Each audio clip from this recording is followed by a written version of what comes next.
Good morning, Marianas. It is 6:11 a.m. on this beautiful day on Guam on Wednesday, the 17th of August, 2022. I'm Troy Torres. And I'm Danielle Baza. When we come back, we'll bring you our latest stories on Kandit. Will Parkinson, huh? So why, Senator Rodriguez, are you supporting Will Parkinson? I was once a new candidate for senator. I know what it is to be able to want to serve our community. When I see Will Parkinson, it kind of reminds me of how my first time running for senator. My drive and my passion was so strong in wanting to help our people, serve our people. And I see that in Will. You know, I've seen him campaigning, how he interacts with people. And really, especially now more than ever, you need someone like Will to advocate for the needs of our people. You look at his dad. His dad was a former senator, former speaker, John Parkinson. And what I remembered was how he fought for our utilities. When I hear and speak to Will, his son, I see that kind of drive and that commitment that he has. Will is the kind of senator that our people need. I'm putting my faith and trust in him. We need senators in there that their priority is the people of Guam. Sure, you're going to have specific issues in healthcare, education, public safety, and I believe that Will is going to make our people his priority. So he knows that supporting small businesses, having people employed is very important. Will has taken up this fight for the use of cannabis. You really need to have all the different aspects, and I see those in Will. His mom is Filipina, and as a matter of fact, Will, I believe, was born in the Philippines. And you know, Guam is a melting pot. That's what makes Guam so special. You know, and Will being having that type of the roots from the Philippines. Knowing how important it is to treat people with respect, with dignity, regardless of where you're from, is also one aspect that's very important as a senator. So I think he understands that, and so that's another reason why I'm supporting Will. Today, former Senator Dennis Rodriguez Jr. I'm voting for Will Parkinson, and I ask my family and friends to please give him a chance and please vote for him as well. Si Tus Maasi, and maraming salamat po. And I'm Will Parkinson, and I endorse this message.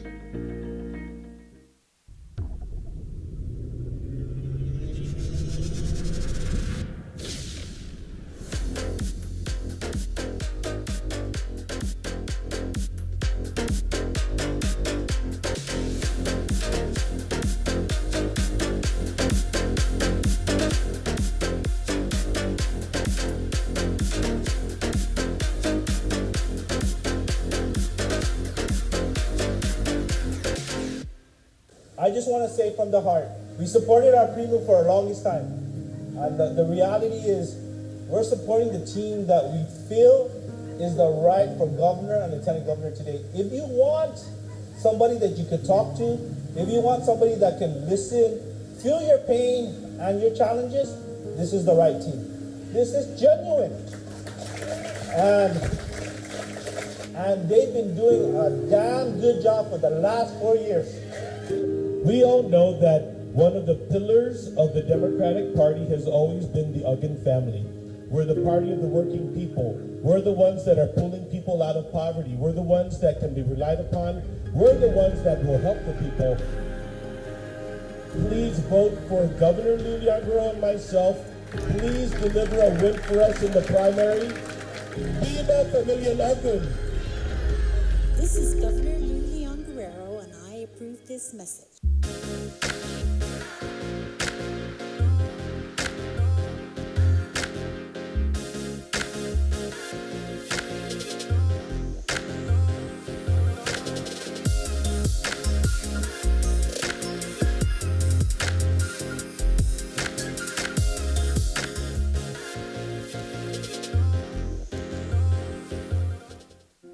As a defense attorney, I've represented many people who, if they weren't poor or they had received a higher education, may have taken a different path. As senator, I will propose a scholarship for those whose struggles are less academic and more financial. Let's keep our university full, not our prison. I'm Thomas Fisher. I not only approved this message, I wrote it. Paid for by Tom for Guam. Drake Diaz, Treasurer. Welcome back. The Attorney General's first witness in the Nicholas Moore trial was a convicted killer who admitted on the stand that he lied to police about the evening of October 15, 2020. That is the night the witness, Anthony Celis, brought his neighbor, Brian Mendiola, from the driveway of his Agania Heights home to the entrance to Naval Hospital. But that wasn't the story Mr. Celis told police that evening. Under cross-examination from attorney David Lujan, Mr. Celis admitted to lying to police about where he found Mr. Mendiola. Mr. Lujan described to the jury reports that Celis led police to the wrong crime scene, and that Celis's false statements sent officers on a wild goose chase looking for bullet casings in the wrong area. Under questioning, Mr. Celis admitted he never saw Mr. Moore or his black truck the evening of the shooting that left Mr. Mendiola with a gunshot wound to the leg. Speaker Terlaje proposed in Mr. Fiscal Year 2023 budget bill that the cost of living allowance for retirees $2. Speaker realized our retirees received $40,000 and could not been since this year, which is 7 years ago. These $200 to assist our retirees who are on a fixed income with rising costs due to inflation and the pandemic. And finally, scores of illegal immigrants later, Governor and Attorney General finally something out. This evening, saying there's a girl apparently mastermind created a task force of local law enforcement to 100 group levels. Governor Camacho has been pushed to law and arrest illegal immigrants. According to news release, the Guam Police Department received a report from concerned fishermen after seeing suspicious investigators from the Office of Attorney General responded to a report of an arrival in Guam after learning that a man arrested on suspicion of violence or crimes. Did you see it was in the Guam Daily Post and on KOM? I didn't see it on PDN or PNC, but did you see the story about a poll? So you're like, Yeah, I did. So there's a story about a poll. I don't think that reflects the common person. Well, and so let's talk about that. So, it was reported that this poll was leaked to these news agencies, and it's an anthology poll, and it shows, according to this research, that no, don't put on the images yet. I want to take people through the images one by one. It shows that if the primary election were held between August 4 and August 8, that Governor Lulian Guerrero would win by, I think it was 16 points, even if there was low voter turnout. And so the first thing that I understood about this, when I saw it, the first thing I understood about the poll, because of the name of the group that conducted it, it's an off-island company, and it is a legitimate company that does surveys, is that was the poll commissioned by, I'm not sure if it's directly by the Leon Guerrero campaign, but it's commissioned for the Leon Guerrero campaign. So it was a Lou and Josh 2022 poll. The other thing that I understood about this poll, because of, multiple people and have sent these things over about how these polls were being conducted. Mm-hmm. See, the only poll that I actually ever trust is the McNinch poll.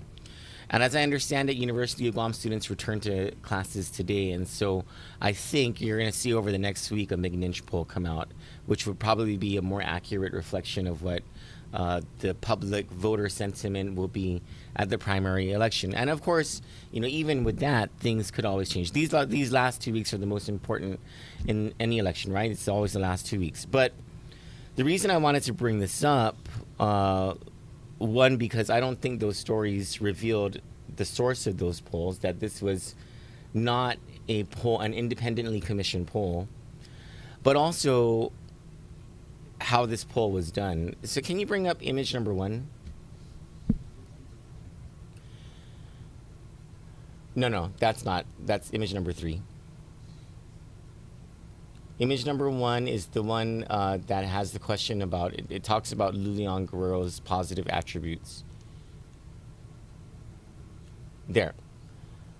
So at first, the first question is, something along the lines of, who do you think will win the primary election, or who will you vote for in the Democratic primary on August 27? And then you get the choice of Lulian Guerrero or Michael Sinicolas. And so what happens is, when people are asked that question first, you see you have Mike Siniclis winning, right? And then the poll goes on, and it asks a whole bunch of other questions. And so one of them is, let us tell you a few things about Lulian Guerrero that others have said make her very appealing as a candidate for re-election, and get your reaction. And so it starts to lead you, right? It starts to lead you in a positive way to Lulian Guerrero, which you if you're trying to get an accurate reflection of what voters really want, you do not ask them leading questions. You just ask the question. It's either as easy as who are you going to vote for, who would you vote for if the election was held today, or probably a more accurate question would be, who do you believe will win the election? Because that's probably that person, the voter's probably going to tell you who they're going to vote for. And it's also a less intimidating question because, some people, when they answer polls, they don't know who's asking the question. They don't know if you're a government of Guam employee, you don't know if the person asking you the question is someone associated with the incumbent governor. Or, what if it's someone associated with Michael Siniclis? You don't want, if you're a Lulian Guerrero supporter, you don't want to be telling someone from the Mike Siniclis campaign that, you're voting for Lulian Guerrero. You know what I mean? Like, there are all these factors that go into it. Anyway, so let's go to the anti-Mike Siniclis question. No. The other one. Okay, so it says, so it goes from positive things about Lulian Guerrero to negative things about Michael Siniclis. A January 2020 report approved by all 6 members of the Office of Congressional Ethics stated that there is substantial reason to believe Michael Siniclis. And then what is that saying? Which of the following best describes how you feel after reading this information? And I can't see it from here. And what did that say, Eric? Can you say that into the microphone? Is Eric's microphone on? Which one do you want me to read? The 3 options. Oh, so the first option is I simply don't believe it. It cannot be true. I would still vote for him. Okay. The second option is it may be true. Many candidates are corrupt and or self-serving, and I could still vote for him. Okay. Third option is if there is fact behind this, I could not vote for him. And the final option is I have heard this and believe it shows he is not an ethical person, and I would not vote for him. So those are the 4 options that the person asking the questions gives you. And so then they go to the final question. Go ahead, the one that you keep putting up, Ole. So here's what it says. Because in surveys like this, people sometimes change their minds, let me ask you again.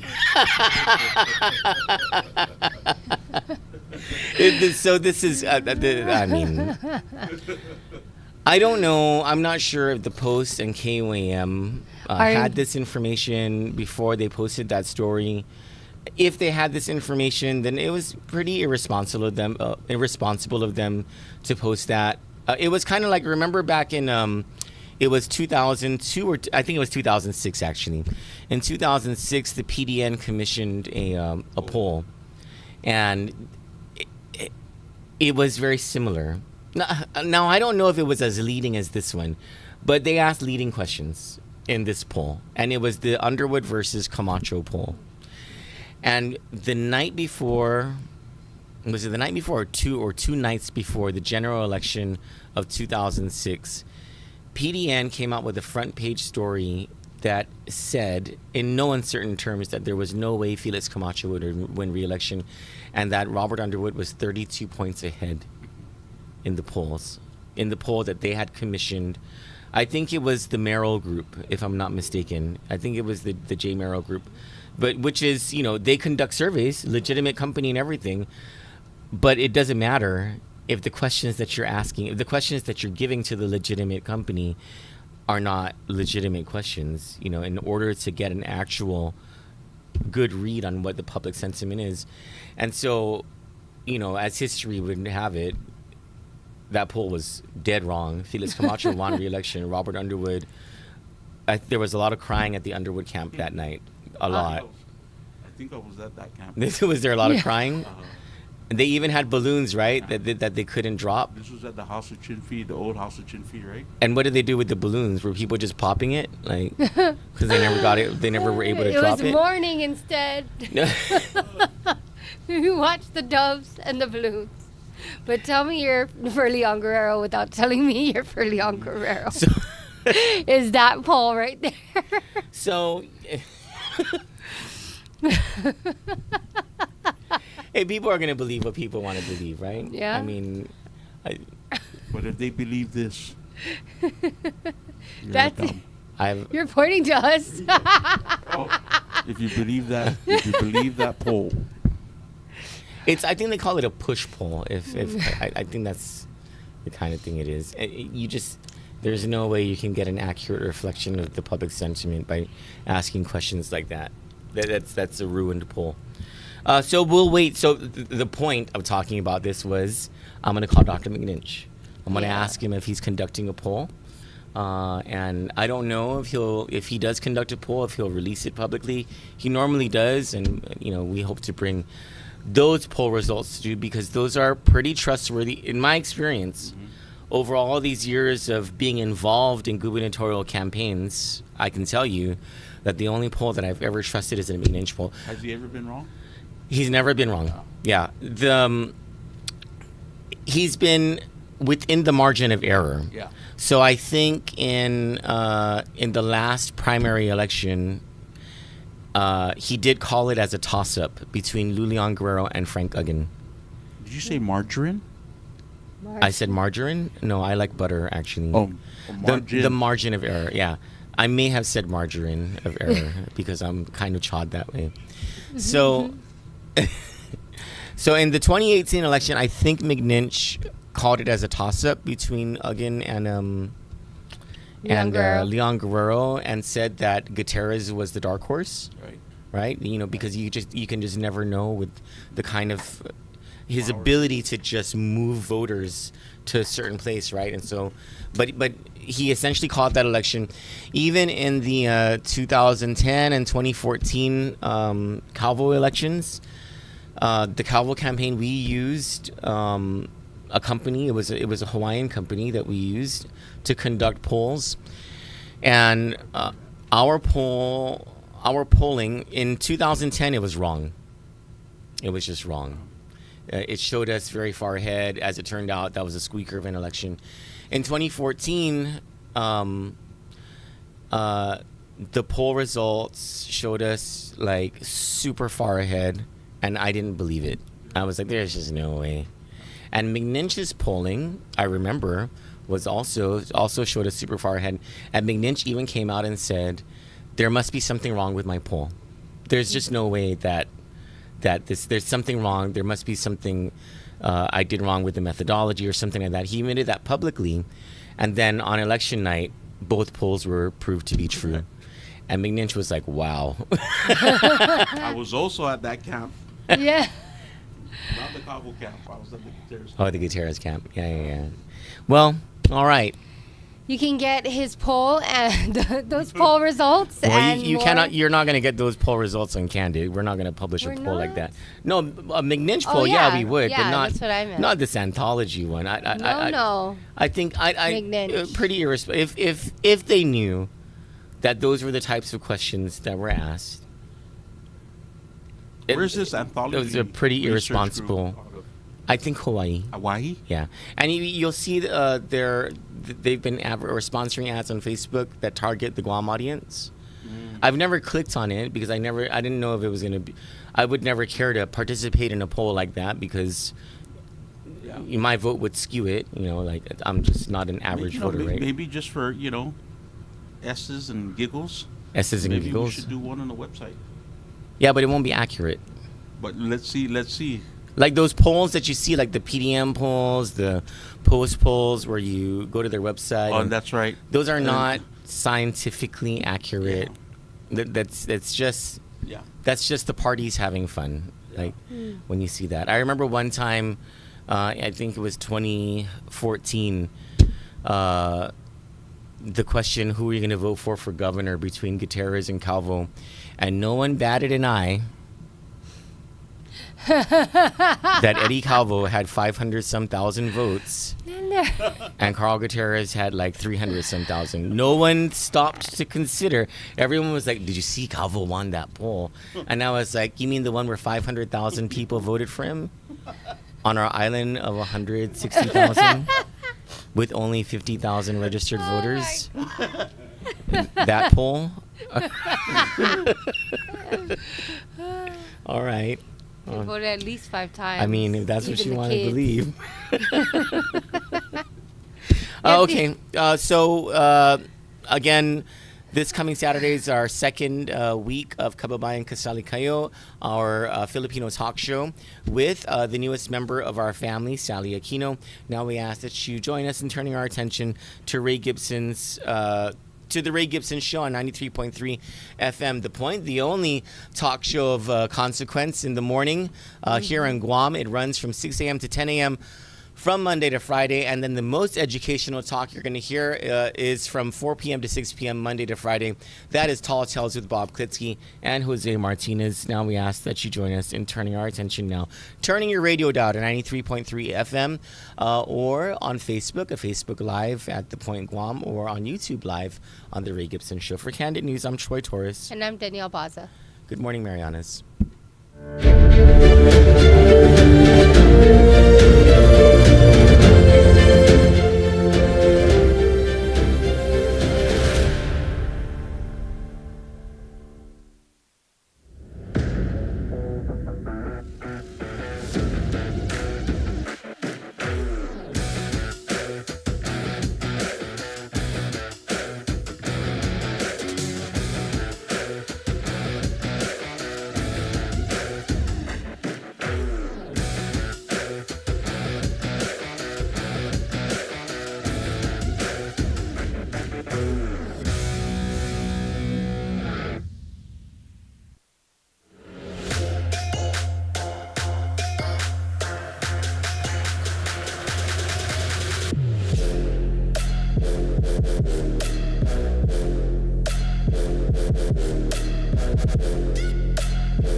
Bottom line is we're going to make you a better person.